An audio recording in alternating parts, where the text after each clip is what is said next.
Relation between electrostatic potential energy and potential. तो example से शुरू करते हैं। मान लो आपके पास एक चार्ज है Q1, r डिस्टेंस दूर। मैंने आपसे ये पूछा find the value of potential, तो आंसर क्या है 1/4πε0 Q1 divided by r। Done. मान लो मैंने यहां पे Q2 चार्ज रख दिया और मैंने पूछा सिस्टम की एनर्जी क्या है, तो आपने बोला 1/4πε0 Q1 Q2 बाय r। सही है। तो मैंने कहा इन दोनों को डिवाइड कर दो, एनर्जी और पोटेंशियल को, तो आपने उसको और उसको डिवाइड कर दिया। Cancel, Q1 Q1 R cancel, क्या बच गया Q2। तो आंसर क्या आया U is equal to Q2 into V। बड़ा इंपॉर्टेंट रिजल्ट आ गया। क्या जो एनर्जी है सिस्टम की उसको निकालने का एक और तरीका आपको पता लग गया, वो क्या, चार्ज इनटू पोटेंशियल। अब कहोगे इसका फायदा क्या है रिजल्ट का? फायदा देखो ऐसे है, आपको क्वेश्चन में एनर्जी दो तरीकों से पूछी जाएगी। एनर्जी दो तरीके से पूछी जाएगी। वो आपको Q1 Q2 चार्ज देगा, आपसे एनर्जी पूछेगा, तो आप बोल देना 1/4πε0 Q1 Q2 bye R। Done. लेकिन वो आपसे ऐसे भी पूछ सकता है कि सेम क्वेश्चन में वो आपसे कहेगा कि Q1 चार्ज मुझे नहीं पता, Q1 चार्ज था तो, पर मुझे पता नहीं कहाँ है, वैल्यू नहीं पता मुझे। तो मैंने कहा फिर क्या पता है? कहता मुझे ये पता है कि यहां पर चार्ज पड़ा हुआ है Q2। तो ऑब्वियसली एक चार्ज तो गायब ही हो गया, उसकी वैल्यू मुझे नहीं पता। एक चार्ज पता है, लेकिन इतना पता है कि ये जो चार्ज पड़ा हुआ था, पड़ा तो हुआ है, मुझे वैल्यू नहीं पता। जो भी चार्ज पड़ा हुआ है उसने पड़ोस में क्या लगा रखा है, पोटेंशियल V।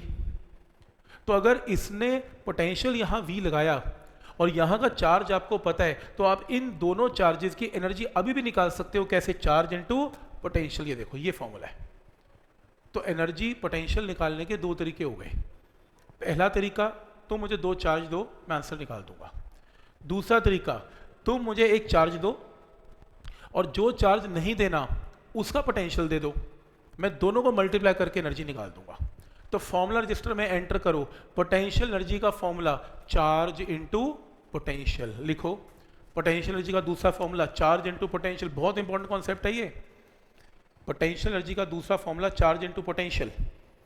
इसे यूज कैसे करना है अभी सिखाता हूं, ये पेपर में बहुत यूज होता है।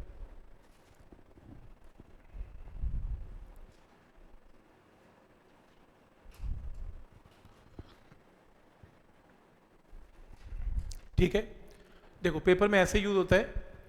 क्वेश्चन है, electron is given a potential of 10 volt. एक इलेक्ट्रॉन है, इलेक्ट्रॉन पड़ा हुआ था और मैंने किसी पड़ोस के चार्ज का पोटेंशियल दे दिया उसे 10 वोल्ट। तो मतलब मैंने उसे एनर्जी दी। कैसे? क्योंकि एनर्जी क्या होती है, charge of electron into potential. Charge of electron क्या है, E, और पोटेंशियल कितना है, 10। तो एनर्जी कितनी थी, 10 इलेक्ट्रॉन वोल्ट। ये केमिस्ट्री में यूज करते हो आप इलेक्ट्रॉन वोल्ट, ये वही इलेक्ट्रॉन वोल्ट है, आपने याद कर रखा है। लेकिन देखो ये इलेक्ट्रोस्टैट बता रहा है ये कहां से आया। आपको तो याद ही होता है 10 इलेक्ट्रॉन वोल्ट, आपने पूछा थोड़ा ना कैसे होता है, आपने कहा यूनिट ऑफ एनर्जी होती है। लेकिन एक्चुअल में क्या हो रहा है, चार्ज को पोटेंशियल से मल्टीप्लाई कर रहे हैं। और आपने केमिस्ट्री में सीख रखा है कि इलेक्ट्रॉन वोल्ट को जूल में अगर कन्वर्ट करना है तो 1.6 इंटू 10⁻⁻19 से मल्टीप्लाई। तो आपने इलेक्ट्रॉन को इतनी एनर्जी दी, इस एनर्जी से इलेक्ट्रॉन ने भागना शुरू कर दिया। क्वेश्चन है उसकी वेलोसिटी बताओ इलेक्ट्रॉन की। तो जो भी ये एनर्जी मिली उसे भागना शुरू किया, इज इक्वल टू क्या, हाफ mv²। m का मतलब मास ऑफ इलेक्ट्रॉन पुट कर देना, वेलोसिटी आ जाएगी आंसर। बहुत जगह यूज होगा कि इलेक्ट्रॉन को 15 वोल्ट का पोटेंशियल दिया तो पहले एनर्जी निकालना, फिर इक्वल टू हाफ mv² करना, वहां से वेलोसिटी की वैल्यू आएगी। क्या ये पॉइंट यहां तक क्लियर है कि रूल कैसे लगाना है, एनर्जी का कॉन्सेप्ट इसमें कैसे लगेगा? तो आने वाले टाइम में इसको हम यूज करेंगे।